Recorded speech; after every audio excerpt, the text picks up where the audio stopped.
On the very first day of the semester, so I really appreciate you all coming out, and it's one of the better turnouts we've had. So, and to welcome one of our alumni, Roger. Dr. Roger Lee Huang is lecturer at the Department of Security Studies and Criminology at Macquarie University. Dr. Roger Lee Huang is from the Department of Asian and International Studies here at the City University of Hong Kong, under the leadership of Mark Thompson, who is not here. He has a virtual presence. He has a virtual presence. We'll have to send him an email and ask him, where were you? We want to know where you were. So he has previously worked at Lingnan University, the Democratic Progressive Party of Taiwan, and Academica Sinica, also in Taiwan, and has interned with the United Nations Office on Drugs and Crime in Myanmar. So today he's going to give a talk on Myanmar's way to genocide, very heavy topic, the Rohingya crisis in a disciplined democracy. So he'll speak for about 45 minutes, and then we'll open it up to questions for about 35 minutes. And so please, Roger. All right, thanks for that kind, warm welcome. Can everyone hear me? I don't think I need a microphone. It's a pretty small room. So yeah, this is quite a heavy topic. Beginning of the year, I'm a lecturer in political violence. I teach a course on political violence. When I go to parties, people don't want to talk to me. I just impress everyone. And unfortunately, today's topic is a very serious topic. It's quite depressing, and so hopefully, it is really very much a work in progress of this research. So I hope people would also share ideas and also think if there are solutions to the miseries we all face everywhere in the world, but in particular today, in Myanmar. So I took the title Myanmar's Way to Genocide. I know there's quite a lot of Myanmar specialists here, so everyone kind of know that there's an old saying, Burmese way to socialism, during the 1960s until the 80s, where the Burmese military were really kind of create their own version of socialism in Myanmar, right? And I wrote a paper a few years ago called Myanmar's Way to Democracy, kind of complain on that theme, saying Myanmar's democracy is also very specific. I mean, it's not unique per se, but Myanmar's version of democracy isn't what we think in a Western liberal progressive context as democracy. And further, now we have this kind of Myanmar's way to genocide. And again, it's basically, and in my argument, that it's linked to this idea of a disciplined democracy, which we have said for years that they're creating, and they're basically created, and this genocide is part of that process, to create this state building process, to create Myanmar's disciplined democracy. So I mean, this is kind of a leading question that drove my project. We know that civil war, political violence, a lot of really nasty stuff happened in Myanmar for decades. I won't go too much into history, but I know some people know a lot more than others, and I've been to a lot of these seminars myself to know. Those who are not familiar with the case might appreciate a little bit of history. So anyway, we know there's a long civil war in Myanmar, in the peripheries in particular, with various different ethnic groups, right? But why is it, and I think this is a pretty valid question, and I think it's pretty straightforward, well, it's not straightforward, but this is a valid point, is that why is the violence targeting the Rohingya population, really it's qualitatively different from the violence that's portrayed against other minorities, okay? So there's nasty stuff that happens in the Kachins, and the Shans, the Karens, etc., right? But the attitude, position of the Myanmar state, especially the military, I think, is qualitatively different in their position for Rohingya. If you do a quick Google headline search, everyone's talking about Rohingya now. It's big. I hate to use the word, but it's a sexy topic. It's very unsexy. It's a really unsexy topic that people are making it very sexy, which is unfortunate, of course. A lot of focus on kind of this democracy, right? If you remember a few years ago, everyone was like, wow, Myanmar's opening up, it's great, it's Aung San Suu Kyi, blah, blah, blah, right? And then a few years after she came to power, now we have all this title, right? Democracy falls down, failed states, stalled, so this is all of the mainstream press. The New York Times, Washington Post, and most recent, Charles Petrie, former kind of a senior UN official, who had been based in Myanmar for many years, also kind of specifically called out Aung San Suu Kyi, right? She's authoritarian. So a lot of kind of conventional explanation of what's gone wrong in Myanmar, which also includes the violence against the Rohingya, you have to talk about democracy. Right? Their idea is that this is a failure of democracy. This is kind of conventional standard explanation.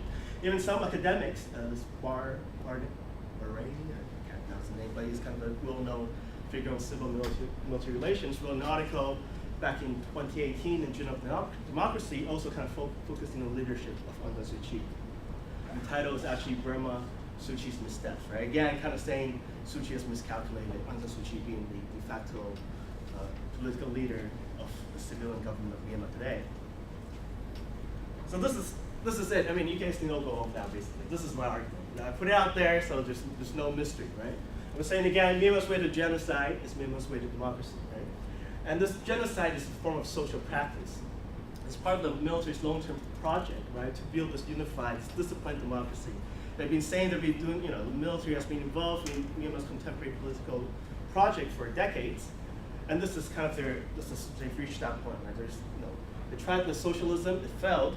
They tried to do so after socialism failed, they had to create peace and stability to ensure the country moves the way it wants to move, then introduce its version of democracy.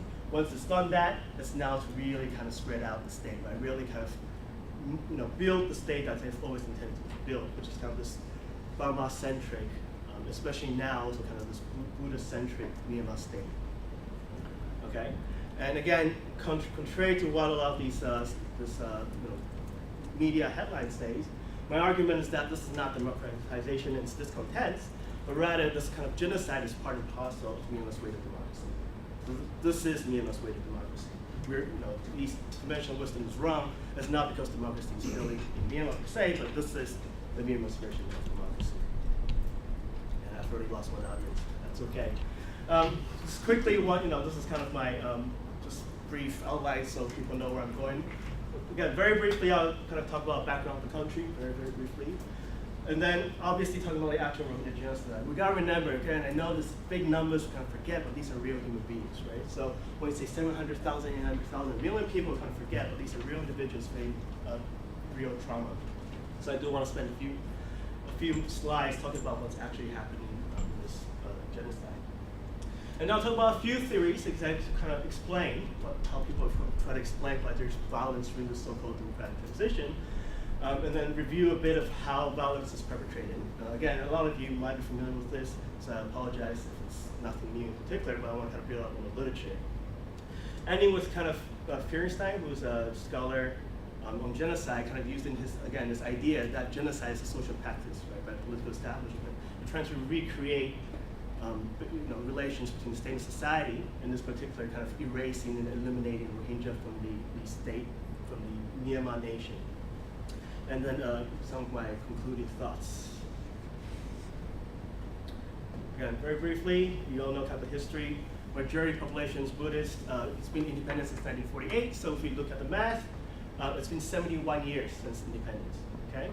71 years, and supposedly there's over 71 years, there's never been a moment of peace. There's always been different levels of insurgencies with various different groups, new groups, old groups that have survived since 48, new groups that's been allegedly created, for example, 2009 with the American Army, which I'll talk a little bit about in a bit. So it's very complicated, but all we really need to know from this very, very brief understanding of Myanmar's history is that there are a lot of ethnic groups.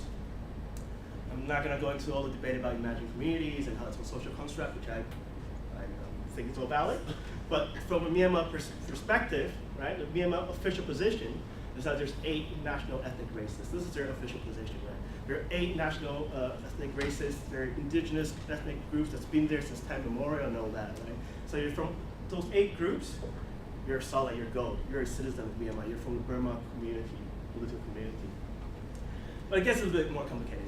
Life is not that simple. If it was, we don't have to do all this PhD and waste our lives reading books and going to field work, right? With the old national ethnic races, they divide into 135 distinct ethnic groups.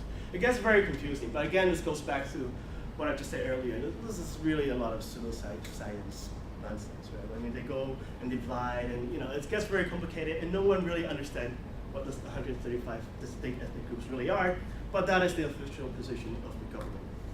Okay, so if you're from that 8 national ethnic groups or races, or which includes 135 of these distinct groups, then you are a citizen of Myanmar.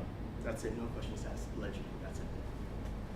Also, again, longest ongoing civil war since 1948. Quickly, again, just kind of some comparative stuff so we know what we're talking about, right? These are some of the main character figures, I think, in my opinion, that's kind of involved, the main actors involved in the particular conflict in the Rakhine State with the Rohingya, right? So when we think about a state, we always know that the state is not really a central unitary figure. But in particular with Myanmar, for those who are less familiar, right, the actual government is really kind of a parallel government, okay? And I'll talk a little bit more about that in a moment. But you have the military, which is not actually under the direct control of the civilian elected government, which at the moment is supposedly the civilian part of this government. So it's really a coalition hybrid government. It's led by Aung San Suu Kyi, which most of you know, the state councillor of Myanmar. And I've added another actor, kind of, at least in the Rakhine case, is the Arakan National Party, because they're actually the most popular party in the state legislature, right? They actually want more votes than the NLD, okay? Despite that, because of the way the constitution is written, the chief minister of the Rakhine state is actually selected or appointed by the central government. Right. And then we also have to think about all the non-state actors that's driving this conflict, right? So especially the role of Facebook, which I'll talk briefly as well later. A lot of these online bloggers, opinion leaders are really kind of driving the conflict. And then two main kind of militant groups that's involved in the process. The Arakan Rohingya Salvation Army, which supposedly are the big evil bad baddies according to the Myanmar government, are known as a terrorist group, right? They're basically recognized by the Myanmar state as a terrorist group. And then you have the Arakan Army, which makes things again more complicated for my life, and I won't talk too much about them today, because I don't think they're particularly relevant to my main interests. But they are the other main militant group active in the conflict zone. And they're actually far more powerful than the ARSA. Although the whole Rohingya genocide is allegedly targeting these guys, it's the AA that is actually providing more damage to the military and to the Myanmar state. Okay? And these guys are Rakhine Buddhists. Okay? So they're actually from the so-called kind of the majority people in the Rakhine state. Okay? They're the Rakhine Buddhists, which we need to, again, it gets very complicated with all the ethnic groups, but they are Buddhists, but they're not from the Bama majority group. But they're also considered one of the 8 original ethnic groups, okay, guys? If you have any questions, raise your hand. It's fine. Okay, now the kind of some just data, right? The actual genocide, right? So from satellite images, they've said that at least 392 villages have been destroyed, and most of these villages are Muslim villages that have been partially or completely destroyed since August 2017, when you have the most kind of recent mass clearance operation by the Myanmar military. And most of these land have been bulldozed and been replaced either by military camps, and there's been also a new kind of Buddhist Rakhine settlement that's built by the government. So basically, Rohingya land has been, land grab. Basically, they've been removed. Some people call this a erasure, and been replaced by the military and Buddhist settlements. Médecins Sans Frontières, Doctors Without Borders, estimated at least 6,700 people were killed in a month in August. Okay? The government only recognized about 400. So that's just within August. There's about 6,700 died from violence. So today, Cox's Bazar in neighboring Bangladesh is actually the largest refugee settlement anywhere in the world. So not, in the Syrian conflict is probably bigger numbers, but in terms of single settlement, Cox's Bazar, which at the moment has estimated about close to 1 million, but I put here over 900,000, that's probably closer to 1 million now, of refugee population in Cox's Bazar. And at least 700,000 of them fled in August 2017. It was a very massive movement of people, really in a few months, that built up to this now close to 1 million. A lot of major NGOs, including UN Fact-Finding Mission now, have basically said that this really is genocide, and they have basically asked referral to the International Criminal Court for crimes against humanity and genocide against a few military leaders. And the civilian government is also criticized. Again, I won't go into all these details, but the main thing you gotta remember is that there was the ARSA did attack the border patrols, border points in August 2017, which was kind of the main pretext that led to the recent clearance operation. When I say recent, it's obviously over a year ago now, in August 2017. And things let up. The international organization finally again kind of stepped up and said, yes, this is ethnic cleansing, and now basically people saying, yes, this is genocide. Although I keep using the word genocide, ethnic cleansing, I know I haven't explained that, and it gets very hot how to debate it, and I'll talk a little bit about that in a minute. But basically, a lot of people are already saying it's definitely ethnic cleansing. But ethnic cleansing is not recognized as a crime independently in international law. I'm no lawyer. If you're a lawyer and you want to challenge me, sorry, I'm not a law professor, challenge your law professor. But from what I understand, ethnic cleansing is actually not recognized as an independent law, right? And I'll talk a little bit about that. But anyway, but you have all this language built out, all these kind of major figures, right? Even the United Nations Special Advisor on the Prevention of Genocide indicated back in March last year that based on information received, the Myanmar government may be complicit in genocide. So that's March 2018. A little bit before that, in November 2017, the former Secretary of State also said, right, that this is ethnic cleansing. More recently, let's just look at last month, right? The U.S. House of Representatives actually labeled Myanmar's actions as genocide. Again, interestingly, even though the House of Congress did that, the U.S. State Department did not follow through. The U.S. State Department's official position isn't that this is genocide. They basically probably think it is, but no one from the State Department has actually said so. So the U.S. formal position is they're not calling it that yet, even though the Congress has said so. Again, we really need to understand kind of the roots of the crisis. That's a big history crisis. I'm sorry to bore you with history details, but it's very important. Now we look at the violence in 2017, we talk about Rohingya genocide, but this has been ongoing for a long time, right? So I call this the roots of the crisis, and a lot of people have done work on this, okay? So a guy called Nick Cheeseman, right, started using a kind of looking at this ideology that's driven to what we have today, looking at what I previously talked about, the 8 national races, right? This idea that they're this original children of the soil, this national races that has belonged in Myanmar since time immemorial. So this language, you kind of look at this language, which is very prevalent in Burmese political ideology today. But this idea, according to Cheeseman, emerged in 1964. Okay, for those of you who know a bit of Myanmar history, this is basically a few years after the military coup, when the military took over and ran the country for the next few decades. So you introduced Ne Win, the dictator government, then introduced this idea of Tenyinta. Yeah, sorry, Burmese historical, so if anyone here is Burmese, it's a lot better, please correct me. So again, introduced this idea. So this idea was basically actively pushed, right, by political establishment into the narrative that there's this idea of the original children of the soil in Myanmar. And then it was followed through, up until today's, when we think about the violence today, was really looking at events in August 2017.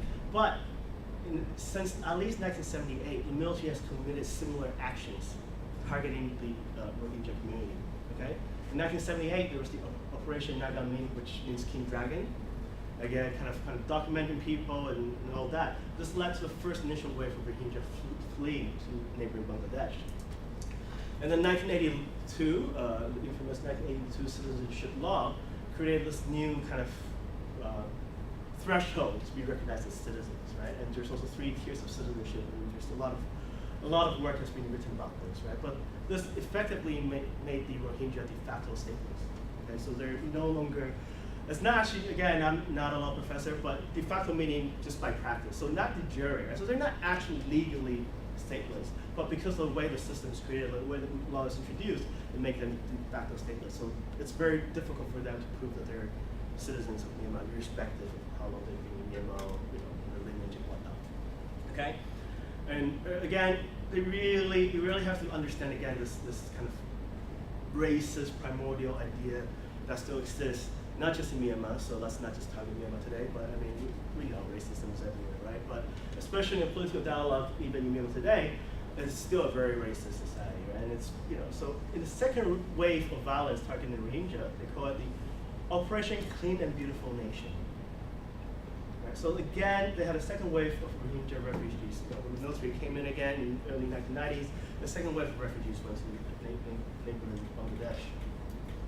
Anyway, there's a lot of details here, but one interesting point here is, I don't know the exact year, but I believe New York Times claimed, I think it's probably in 2013, that in fact, at least a few years ago, but probably 2013, the military already started creating all these fake Facebook profiles and Instagrams and whatnot. And I'll talk a little bit more about that, but basically riling up this very anti-Rohingya sentiment in the internet sphere. So again, why is it that a lot of theorists claim that it's actually regimes or states that are going through democratic transition that are particularly violent. So these two guys that were mentioned, Jack Schneider, I'm sure a lot of you are familiar with these dudes, wrote an article. They argued that democratizing states, especially those with weak institutions, are more likely actually to go to war than authoritarian states, right? So they're actually saying, Kant and democratic peace and all that, blah, blah, blah. It's nonsense. They're actually, it might be true if they're strong liberal democracies, but in fact, in these kind of weak states, weak institutions, there's actually more likely for violence, whether it's against other states or even internally, right? So domestic competition for power, when the authoritarian center of power diminishes, so you have all these rivalries, right? Lack of political cohesion and unity. There's going to be civil war. There's going to be communal violence. So this, so basically, we can kind of read that, right? So I'm not going to go into those, but these guys basically say during this transition, because of institutional strength, there's more likely for violence and war. And Michael Mann, a famous sociologist who passed a few years ago, again, a big figure which I don't need to introduce. Everyone kind of knows who he is. Call it the dark side of democracy. So he actually wrote a whole book called The Dark Side of Democracy, kind of claiming genocide that we know today is a modern phenomenon. Okay, that's what he calls. And he doesn't really distinguish between kind of socialism and democracy. He's kind of like, he calls democracy kind of more broadly, right? Well, the demos democracy kind of represents a people anyway, so the ethnos, right, the ethnic groups. So there's this dark side of democracy is the perversion to the type of either liberal or socialist ideals of democracy. And when you claim to represent the demos of democracy, when you claim to represent the people, you confuse often with the ethnos, the ethnic groups. This leads to rivalry groups with ethno-national movements, each claiming its own state of the same territory. And therefore, this leads to conflict and ethnic cleansing generally happens in these politically unstable states where specific groups claim land over the same territory. Now, first, just to say, this is kind of some of the main kind of explanations of political violence and genocide. Doesn't mean I actually agree with them. In fact, I don't think these things, they help, but I don't think they actually fully explain what's happening in Myanmar and what's happening today in particular.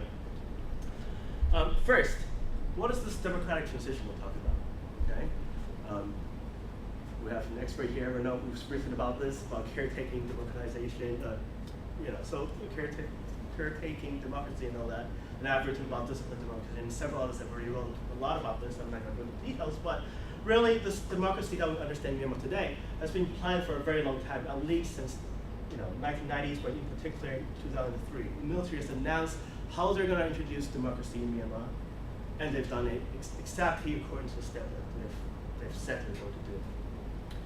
So in 2011, they dissolved the military junta that's been governing the country for years, allowing a pretty relatively free and fair election to happen in 2015, which actually allowed this lady, Aung San Suu Kyi, and their party, National League for Democracy, to win the general elections.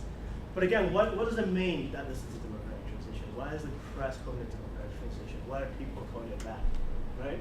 But a lot of the people who run Myanmar have already said for years that's not a real kind of, again, not what democracy is we think in the West or in progressive liberal countries.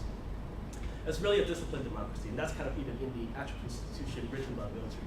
Right? First of all, 25 seats of the parliament are reserved and directly appointed by the military. So only 75% of the seats in parliament are elected, right? And 25% are directly appointed by the military, and these MPs are active military officers. And at least 3 of the key ministries are always under direct control also of the military: the home, the defense, and the border.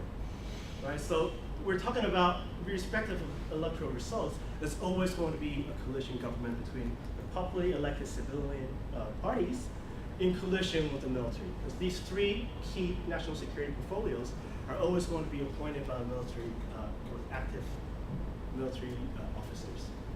Further, the commander-in-chief, again, in democracies, right, so usually a commander-in-chief is the president or something. Right? So in the United States, the commander-in-chief is Donald Trump.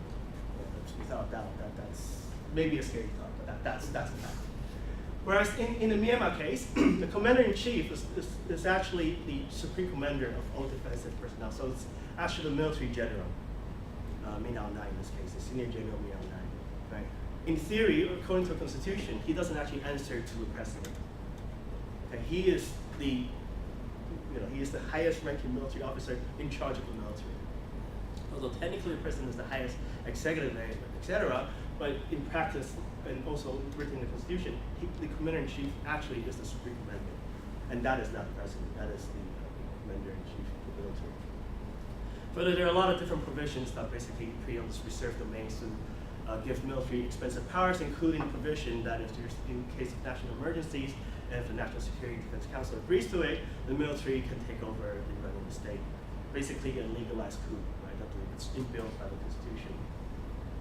So again, so these all basically, and again, a lot of people have written on this, basically challenge the idea that Myanmar is even democratizing. It's not even really going through democracy, because this is their version of democracy. All of these, no one has said, it's always been there. It's never disappeared. That's always what the military said. This is our version of democracy. Okay. Now moving again to kind of connecting what I just said to what's happening in the Rohingya. So there's a few kind of more these scholars here who have also tried to explain what's happening in Rakhine with the Rohingya. Right? So I think one of the kind of more detailed empirical piece, and if you notice the year 2014, right? When we think about the current genocide kind of happening in August 2017, well, this guy here, Malzani and Cowley, and that's a pseudonym. Anyway, I wrote an article back in 2014 calling it a slow burning genocide. So we really need to, again, I already told you about different waves of violence against the Rohingya community. And these guys already said back in 2014 against the Rohingya that there's this slow burning genocide taking place against the Rohingya. They basically, it's a very good empirical piece, but doesn't really give, I think, a particular strong theory or anything. But again, I've talked about Cheeseman, and he used that kind of language to trace as national races, this idea of native sons of the soil, that's becoming more important than citizenship.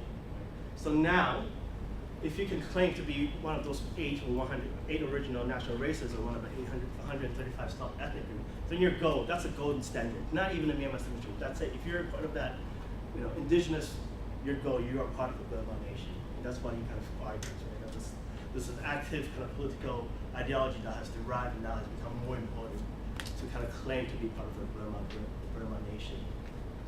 And a guy called McLean also looked at kind of mechanism that leads to this. He calls what's happened, the violence against Rohingya, as erasure through lawfare and spatial side, he calls it. So lawfare is kind of like what I said earlier about the citizenship law. It's through law to kind of slowly erase the legality of Rohingya in Myanmar. And spatial side, that's what I said earlier about the burning of villages, right? You kind of erase their land, take away their land, replace it with Rakhine villages, replace with military camps. So now their presence in Myanmar is now erased. It calls this erasure, right? And another guy called Jabir Alam, colleague of mine in Macquarie, he has to kind of use a minority theory, which kind of links to what Cheeseman says. He says because there was an active social engineering of nationalism and whatnot, where you create this idea that Rohingya is a Muslim minority, that as a minority then they become easier, more suspect to kind of violence and being excluded from the state. So he calls it the minority theory. I'll talk a little bit about that later. I won't go into too much details, but when we think about violence, I think Johan Galton obviously is kind of like the godfather of peace studies. And he talks about how violence is perpetrated, right? So direct violence is pretty straightforward. If I go and slap you in the face, that's direct violence, and I'm not going to do that because I'll get arrested. But structural violence is a little bit more complicated, but I think everyone knows it's kind of, it could be either de facto or de jure practices, right? So segregation, apartheid, limited access to job and skill.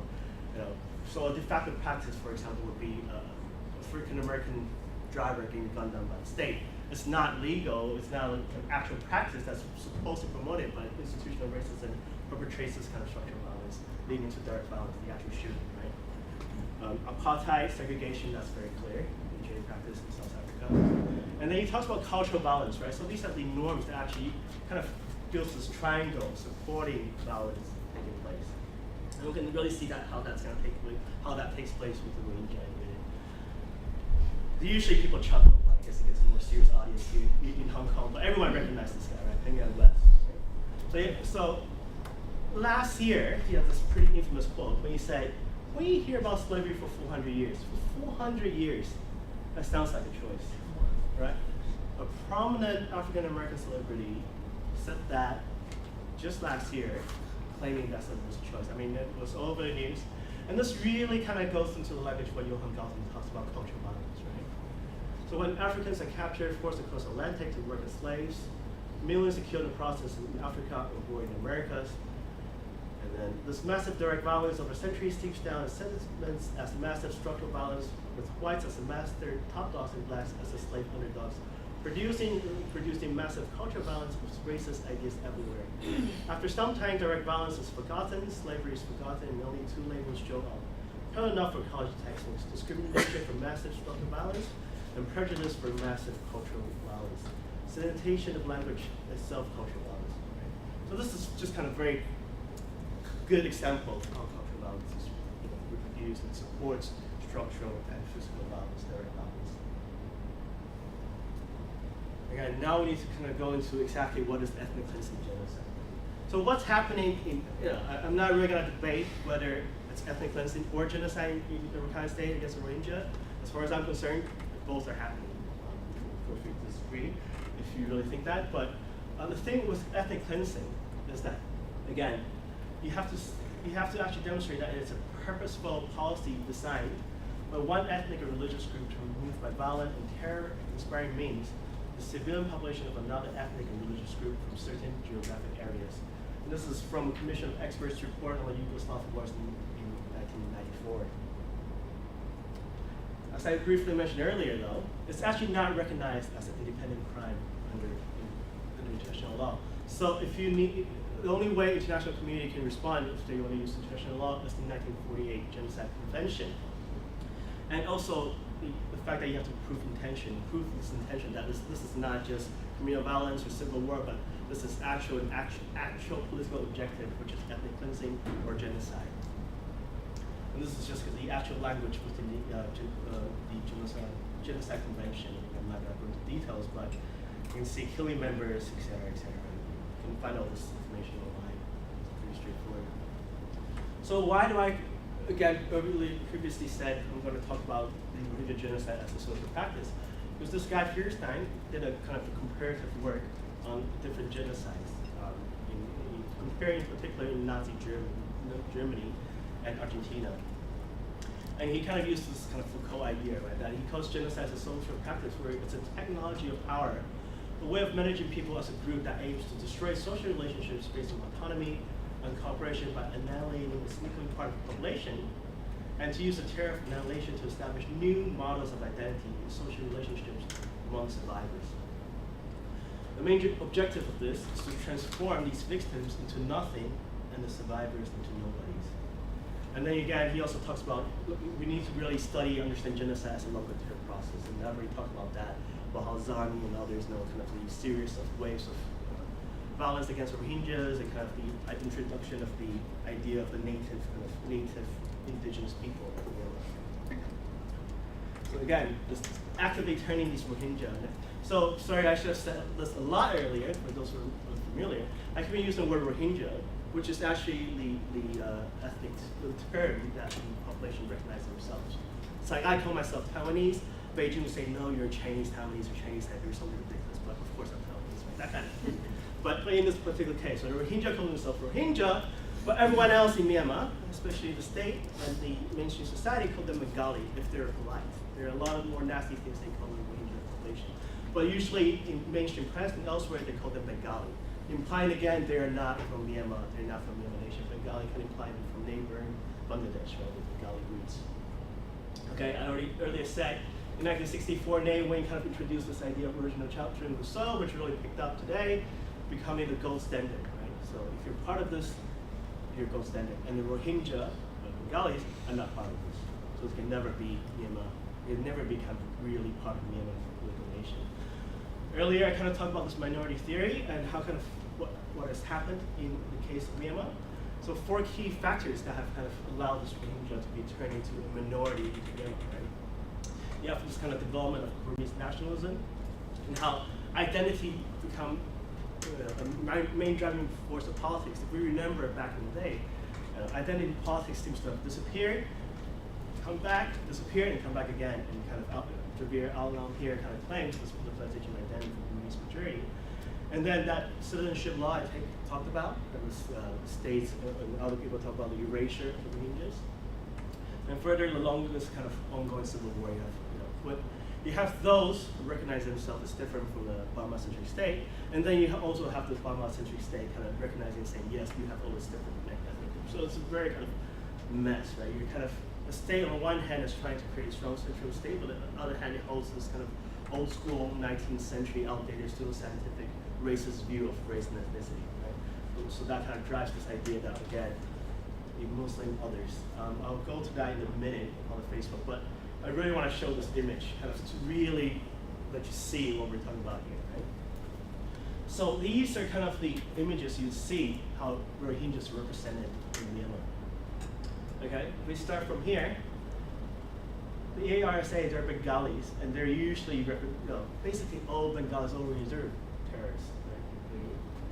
They're hijacking innocent people, and you have this strong Myanmar government, Myanmar army saving humans. Okay, misogynist and racist image here. The Prime Minister of Bangladesh here giving birth, and these baby infants are going into Myanmar and coming back out, getting photos by the international press or whatever. Here again, very racist and sexist images. Again, trying to claim these are not real Myanmar people, they're Bengalis from Bangladesh.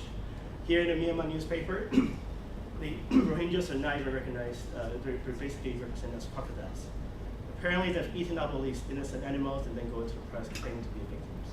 So again, really nasty stuff.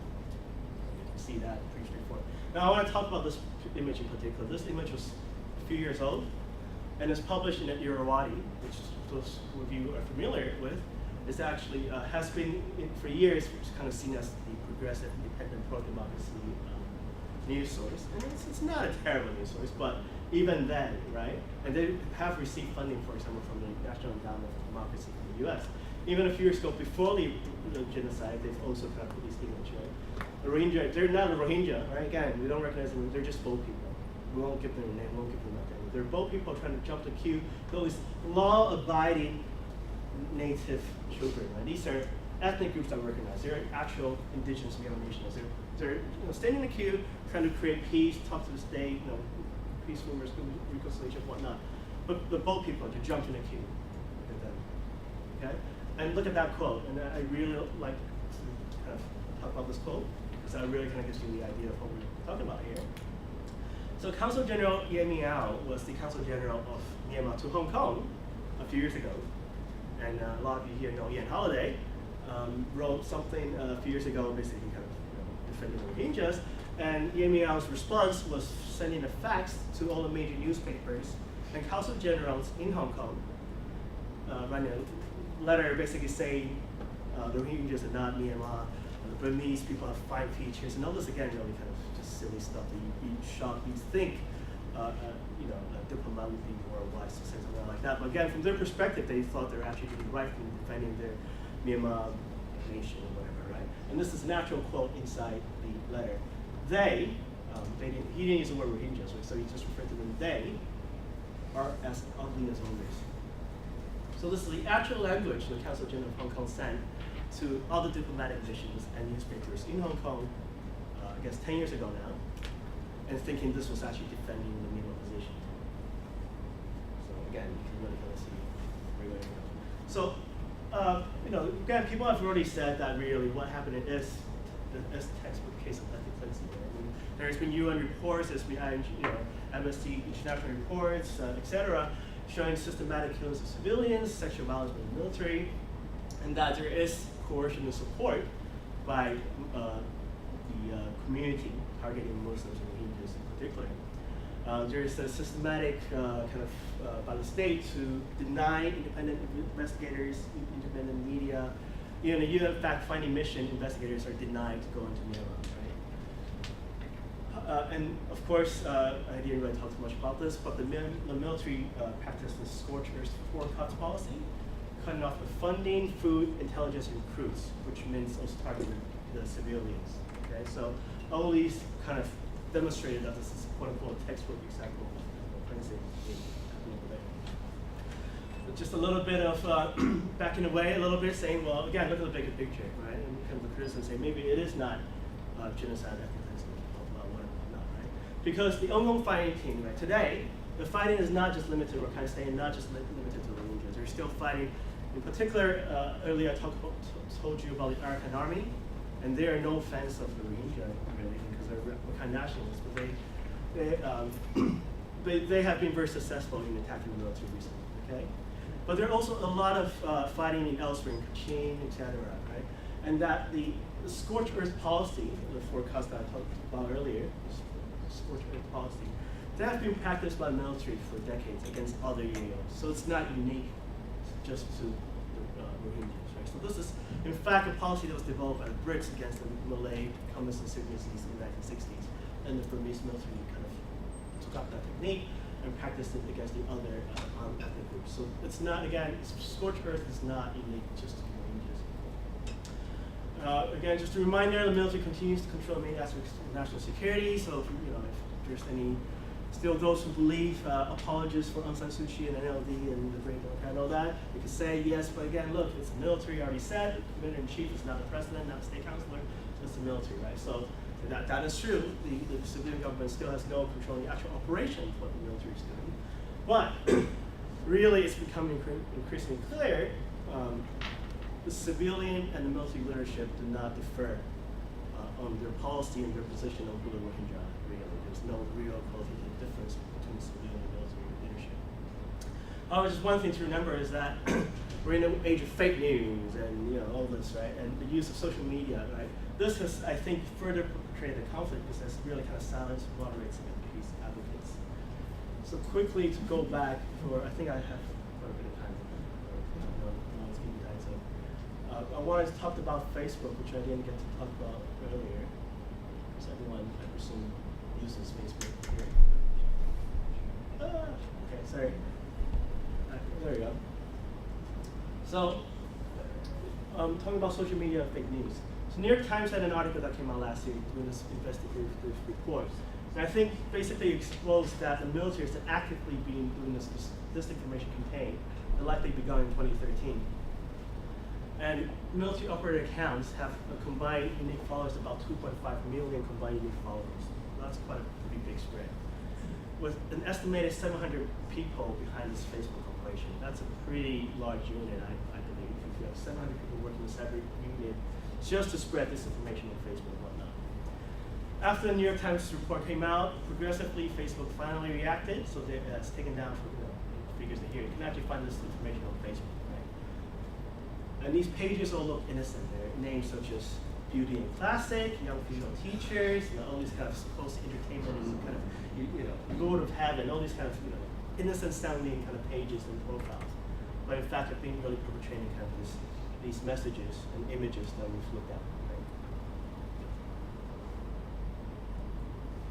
So just to reiterate, I know I've repeated myself a lot, but I think just to kind of really get this point across, I think Cheeseman's work is really kind of very useful to understand what's happening. First, you have to understand that I think this conflict, you can use the political economic conflict, you can use agency conflict, look at Aung San Suu Kyi and all that.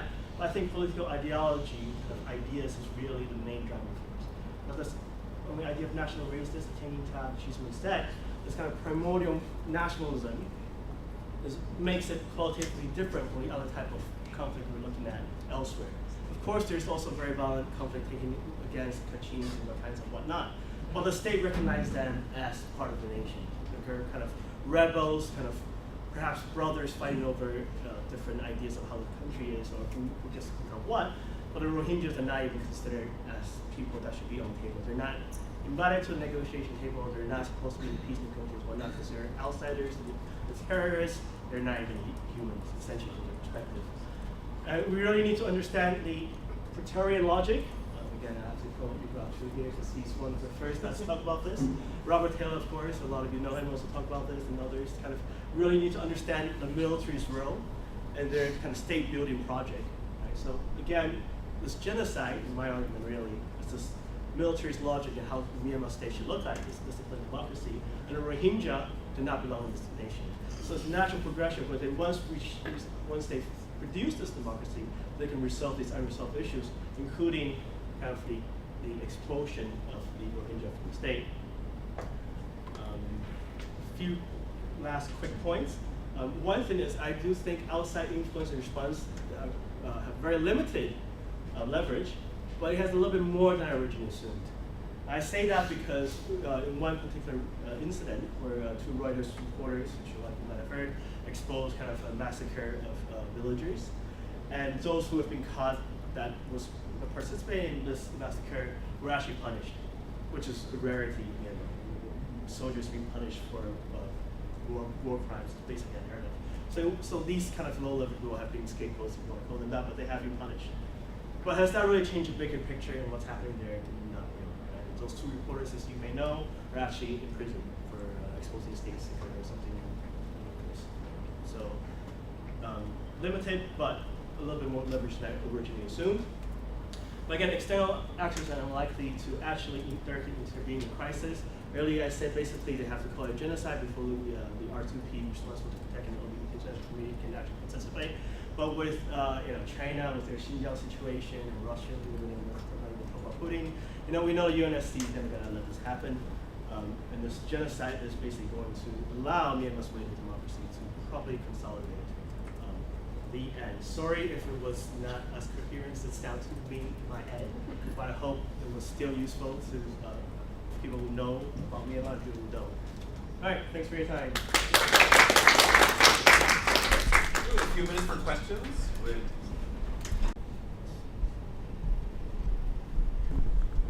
I'll let you field the question. Okay. So 1, 2, 3, I guess. Can I ask what's Bangladesh's stance on the genocide of, I'm going to say, and Bengali people? Does it feel any particular? For such an impoverished state, Bangladesh has been one of the more kind of, that's actually one of the most stronger responses. They've been quite welcoming loosely, but they've kind of stepped up and kind of providing support as much as they can in the refugee camps. Do they see a commonality in the ethnicity? Oh, that's a question. I can't speak on behalf of the Bangladeshi government, so I think I'll decline to answer that. I'm not quite sure. On that. But let's just remember that again. These are really kind of borders are all really more modern phenomena. How we kind of think of sovereign kind of territorial borders, right? So people have been moving back and forth for centuries, right? So I don't know if that doesn't really answer your question, but if you're gonna use that kind of historical root argument, the Chinese definitely think I'm part of them, but I'm Taiwanese. That's all I can say on that question. Sorry, doesn't really answer your question. Hi, thank you for your presentation. I have a question regarding the background. So you mentioned that the civil war has been going on from 1948. Mm-hmm. So it's the longest ongoing civil war, one of the longest ones in the world. Yeah. So how was the situation before 1948? Was it still very dispersed, or was there a time when Myanmar was like unified? Was there? Before that was basically under British colonial rule, and I really don't want to go to the history, but the British had different, it's like the British are everywhere. They have different type of administrative systems, and that has really contributed to what you're saying, to the civil war, right? Because the Myanmar proper core was kind of more directly administered by the British colonial officials, and the peripheries, and this is kind of very common colonial practice elsewhere as well, so that's not unique to Myanmar. In the peripheries, they usually kind of work with the kind of local strongmen or traditional chiefs and leaders in what they call the frontier areas. So was British colonial. Wasn't India also a part of the British colonial empire? Yes. Myanmar was actually part of India. Okay. Under the British until 1937, I believe. So it was actually a province of India, during part of British colonial rule. So again, if you really think about that, borders and coloniality and ethnic groups and all that, it's all socially constructed anyways. Because under the British, they were part of India for a while. Did the British kind of divide them up, and like they did with Sudan? Yeah, I mean, some people make the argument about divide and conquer and kind of creating, again, a lot of ethnic groups are kind of, created, categorized by the colonial practices. And then the idea of martial races perhaps answers some of your question earlier. You created the idea of martial races. Some races, like the Punjab Sikhs, have more militancy and all that. So that actually then created actual difference between ethnic groups in terms of training and resources and that. So, Angela and then Debbie. Thanks very much for the presentation. I was wondering what's your opinion about the role of China in this conflict? I hate talking about China. I still want to go there someday, maybe. The role of China. People talk about Myanmar and kind of China's role. And I think obviously we can never not talk about China when it comes to Myanmar, especially how it's really kind of armed or supported, I can't say armed, I don't know what I mean for that personally, to support some of the militant groups, right? But in particular in the Rakhine State and the Rohingya, some people have claimed, obviously, they want to push that pipe through, and kind of the Belt and Road, which you probably can tell me more about, because I know you're working with Belt and Road. I don't think they're directly involved in any way or form. All they want is some sort of stability. They don't really care how you get it. I don't think they care if millions of Rohingyas are massacred or if all Rohingyas become citizens. I don't think Chinese really care. As long as there's stability for the Chinese infrastructure in their Belt and Road. That's my personal opinion. You see how they treat their own Muslims in China, the Uyghurs in Xinjiang. So as long as there's development there in Chinese interest, I don't think how the Myanmar government handles that is really in their interest. And we know already that, of course, have kind of more or less defended Myanmar on their position against the Rohingyas, saying whatever the international community do, you call it ethnic cleansing, genocide, sanction, all that, is not productive. That's kind of a Chinese position. After the 2010 elections, the quasi-civilian government took power in the following year. And it was widely believed that the 2010 elections was rigged, and even Ban Ki-moon questioned the credibility of the election. But interestingly, the Rohingya people at that time, they have the right to vote in the 2010 elections. Given that it is not a free and fair election, so how do you explain that the Rohingya people, they had the right to vote at that time? And do you concede that the rights of the Rohingya people, they were better protected in the late 2000s? Thank you for that question. You must really hate me and ask me a difficult question. You're right. So basically, the Rohingya were actually allowed to vote. And in fact, I think at least one, I don't know if it was two, but at least one from the kind of the pro-military party, the USDP, actually had a Rohingya MP. Right? So from the kind of pro-military party actually had a Rohingya MP in the first kind of quote election under the disciplined democracy. So why has that changed? If I kind of use what I'm trying to argue here, my logic here again is that is perhaps the transitional period, right? Where the military is trying to create their idea of the version of democracy. And we know that we know that the military, Myanmar military, although they are active political actors, are not the smartest political operators. And we know this because basically every time, unless other than the 2010 election, every time they try to participate in an election or try to manipulate an election, they lose, and they lose pretty badly. So, if you think about the election in 1960, right, when the first time Ne Win had a caretaker kind of government for 2 years, then election 1960, and basically their faction lost, and Wu came back and became prime minister, right? And then if you think about the election in 1990, as we all know, it was a landslide, NLD won, blah, blah, blah. And then if you have then the by-election in 2012, was it? 2012, the NLD has a landslide, then election 2015. So, I mean, Mary Callahan has written about this, how they are state builders and they're active political actors, but they're not actually smooth politicians, they're not smooth political operators. So perhaps, I mean, I can't exactly say to this, but no, that is an interesting question, David Berger. But you're right that, the Rohingyas had some rights during that period, well, far more than they have now. But it doesn't kind of contradict what I earlier said about this gradual erasure, right? That they slowly erase these rights they used to have. They weren't always without rights. This is a gradual process of erasure, lawfare, and spatial side, gradually deteriorating their rights and their visibility. The fact that the word Rohingya, it doesn't exist in Myanmar's paradigm, right? Whether in the newspaper or not, Rohingya doesn't exist. no one uses that language in Myanmar anymore. They're just Bengalis or worse. So, yeah, sorry, I can't exactly really kind of zone in that here, which perhaps maybe you can tell me more about. Yeah. Okay. Yeah. Now, it seems that at the beginning of your talk, you mentioned about a kind of reclassification of people. It seems to be in 1978, classification of people into 8 different ethnic groups. Yeah, it was before that. It was before you mentioned 1978. Also that the Yeah. government was formed in 1960,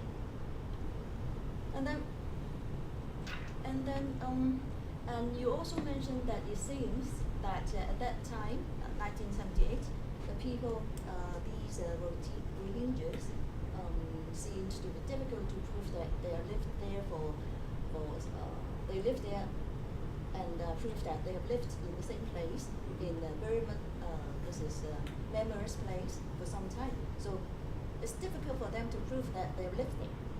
So do you think the problem lies in that kind of classification of people? Because I think the military people want to erase them out because they think that now these people are illegal immigrants. Some people say that.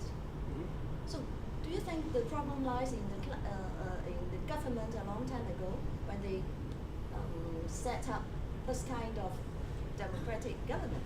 They classify people into ethnic groups. Yeah, no, categorization and kind of surveys and census has always been an issue. There's Barry Callahan, another Myanmar specialist, have written about the latest kind of population census and how that is very politically loaded. That's why a lot of the stuff hasn't been released.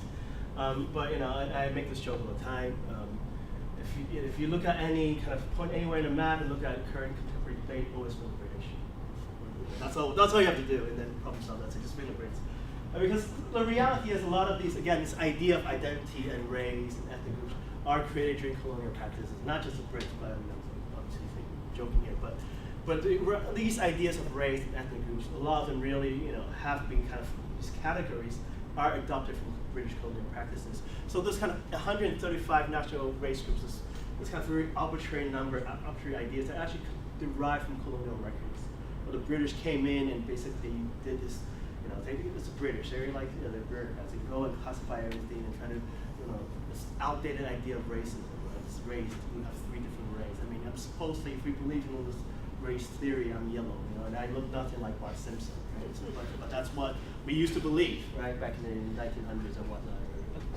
So, yes, I mean, a lot of it, you could say, categorization, these identities, identity politics is the main driving force, which is what I was trying to get across here with Cheeseman's work, right? That in particular, you have kind of these old practices of these groups, but in the 1960s, you have political establishment, especially with May Win and kind of that kind of leadership really pushing this idea of the original children that belong in this political community. And I think that we have this long historical legacy that's driven to what we have today. Right? This long process where the military has always kind of been the active state builders and produced their version of what Myanmar state should look like. Now they've got their disciplined democracy. This is the next few steps, trying to finalize or creating a political community, kicking out people that doesn't belong. So that answers the question a little bit. So I just want to know, out of these historical problems and all these problems, as an academic, and also you know that the most academics are outsiders to the governments, to the Myanmar governments. So what do you propose to the country to the best way to solve this big problem? This is very difficult problem because it's again, they believe that this is not the problem. This is not the people. well, I mean, from whose position, right? If from the Myanmar government position, they're doing everything right, basically. That's the They Myanmar think government. they are right. Yeah, of course. Myanmar government's position, they're doing everything right. Okay. As a, obviously as an individual, I think that they're doing everything wrong personally, but starting to talk about international religious theory and all that, but again, like I said, probably about 10 times, I depress people at cocktail parties because I don't think there really is realistically a solution where we can ideally allow the Rohingyas to return to their homeland. That's just not feasible anytime soon. Even if they wanted to, basically the plan that the Myanmar government basically offered is ghettos and kind of segregated, kind of apartheid again in the Myanmar version. And I think that's what the Myanmar government proposed, if they even allowed that to happen, is that these people be put in ghetto apartheid communities. And, Could they not argue retrospectively that their citizens, when they were given the right to vote? No, yeah, it's their. I think it's that ship is long sailed. I mean, they've had kind of these different identity cards, pink cards, white cards, all these cards, and they've all been kind of taken away and erased, and kind of that process of erasure. Whatever they can use to claim, like Debbie earlier challenged me, saying, look, one of the Rohingyas was even elected MPs a few years ago. Doesn't matter. That guy tried to run again in 2015. He was stripped of his right to actually run, staying here now as a citizen. Even though he served as an MP for 5 years, suddenly he's not eligible to run. So related question. In Burmese historiography, there is this idea that the Rohingya live in Burma because they were brought there by the British, or that they kind of spilled over from Bangladesh or East Pakistan, or whatever it was called. And Moshe Yegar goes against this in his book, you probably know it, in the 1970s. And I'm wondering, what's your take on that, on the Burmese state view of the Yeah, I really don't like to go to that historical, because from my perspective, it doesn't really matter. I don't really care if they're from the 1700s or 1800s or 1900s. That's my official position. I'm not a historian. I don't really know. A lot of people like Michael Charney and Derek Tonkin and these guys often argue over like the historical basis. And Michael Charney is one of the main historians that studies this, right?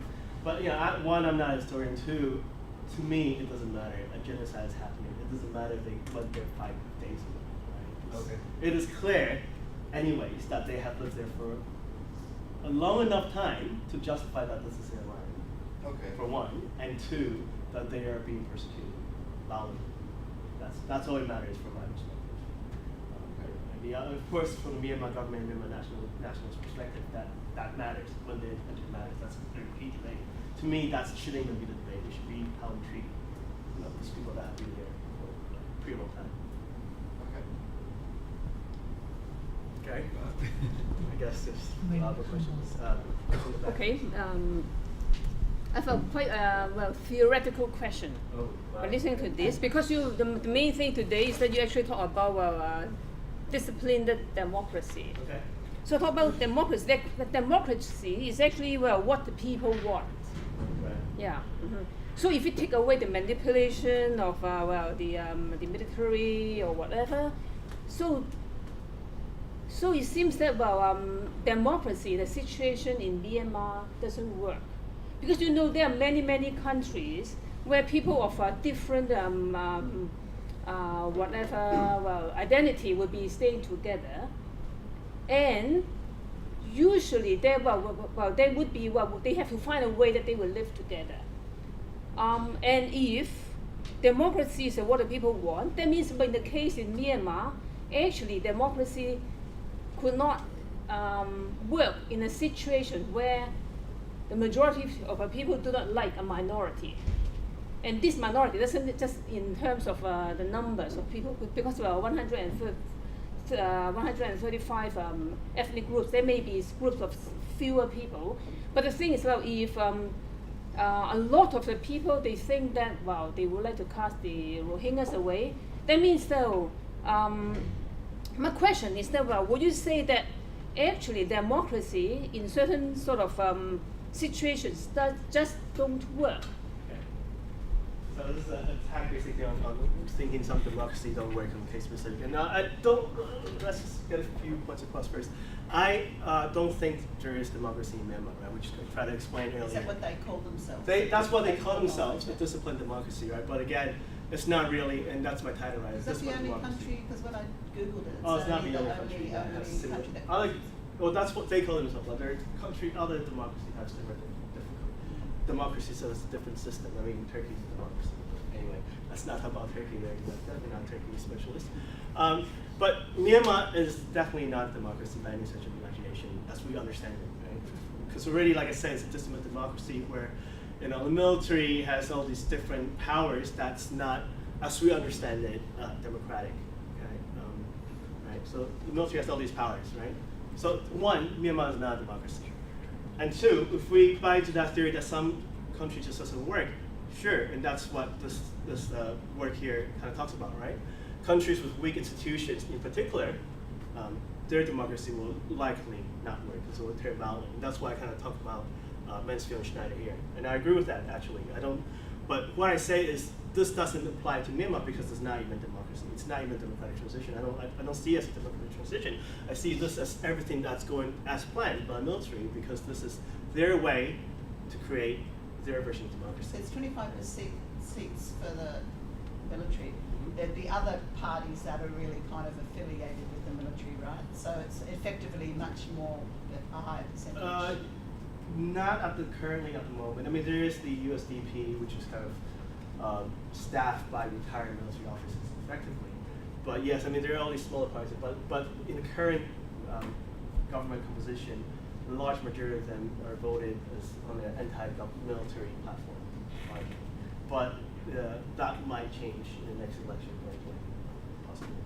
But I don't know if that answers your questions. But one, that I don't in any way say Myanmar is a democracy. So I think, Mansfield and Schneider are correct, but I don't think it actually applies. But I don't think you can actually qualify this as a democratic transition to begin with. It was never intended to be a democratic transition by the people who introduced this transition, as we understand it. They never wanted it to be the democracy that we think what democracy is.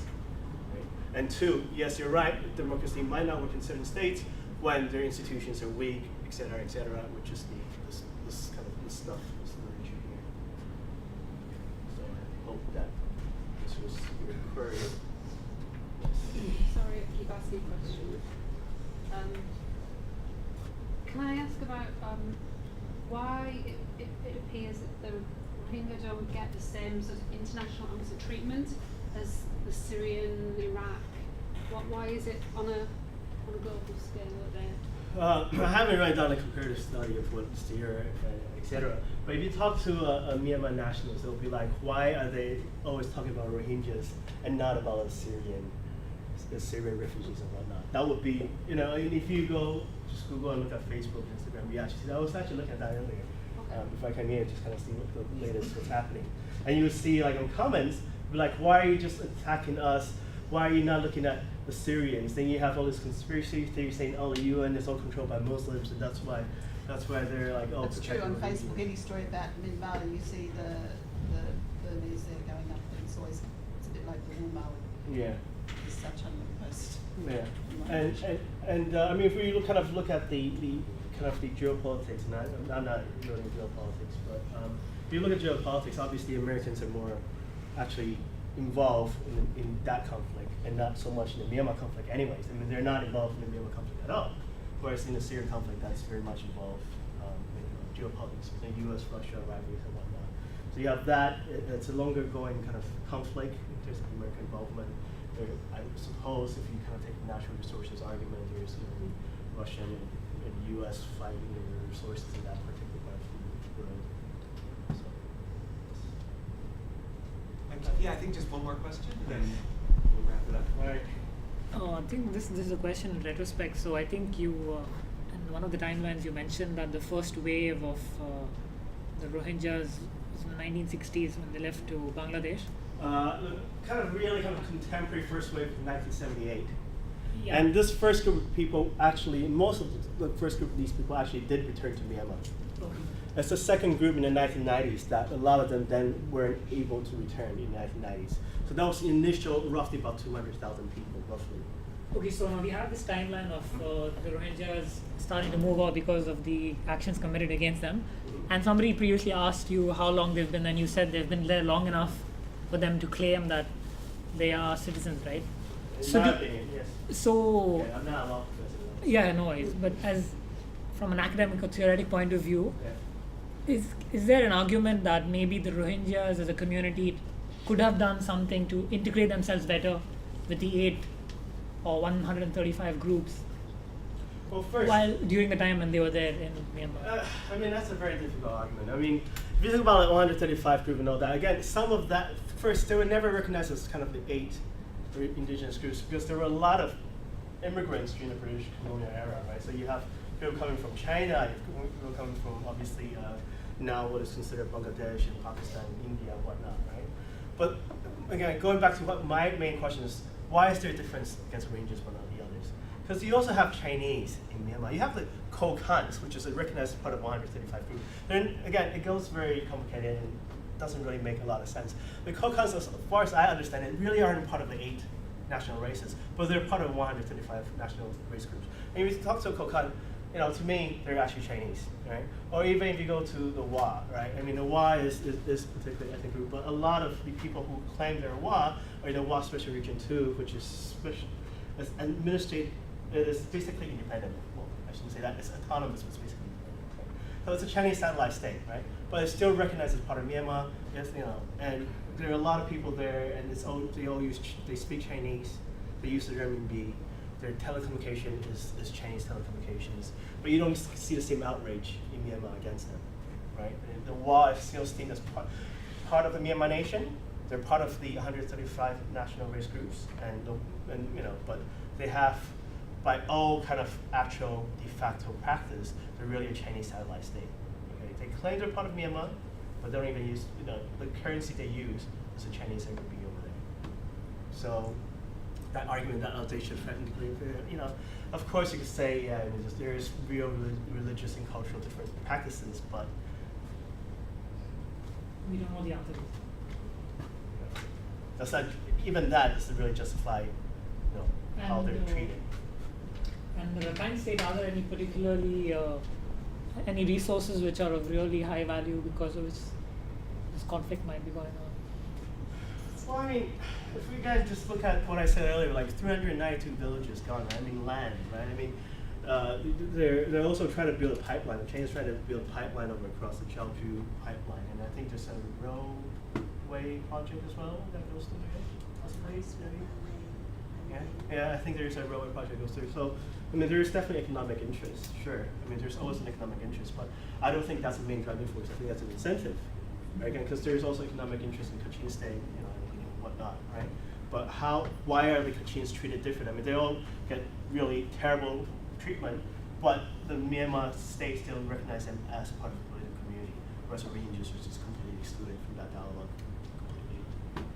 Thank you. Great, thank you so much, Roger. Let's give one more round of applause.